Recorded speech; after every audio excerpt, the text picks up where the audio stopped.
let's unite to send him packing for good. Justice Secretary. Well, I'm very grateful to the Shadow Justice Secretary, and I am a little surprised that in his tirade he never once mentioned victims. Not once. Not once in his clip did he talk about the people waiting in that backlog. He's boasted about himself as an armchair historian. Can I just give him a history lesson, Mr. Speaker? In 2019, sitting days in the Crown Court were cut by almost 15%. They oversaw a 12% reduction in Crown Court trials.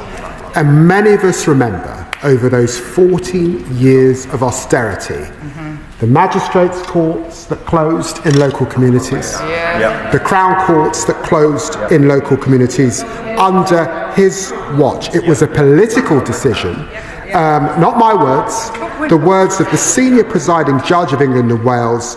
I wonder how he'll try to blame the pandemic for that decision. He talks about what I tweeted in 2020.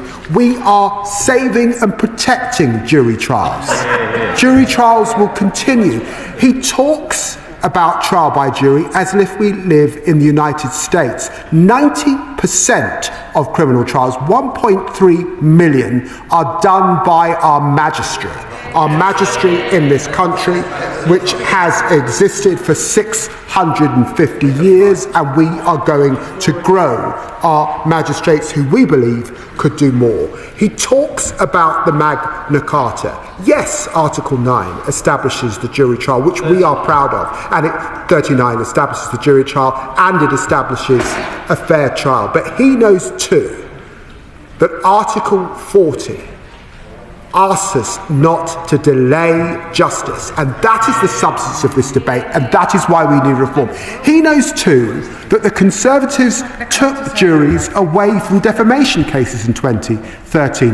Back in 1933, we had juries sitting in civil cases. So of course we reform to meet the needs of the system. He knows also that because of DNA evidence, because of CCTV, for a whole raft of reasons, police arresting 10% more, we have a demand issue. We must meet that challenge, and we must ensure that we put the victim at the centre of our criminal justice system. That's who it's there for, and it's why he should have mentioned them.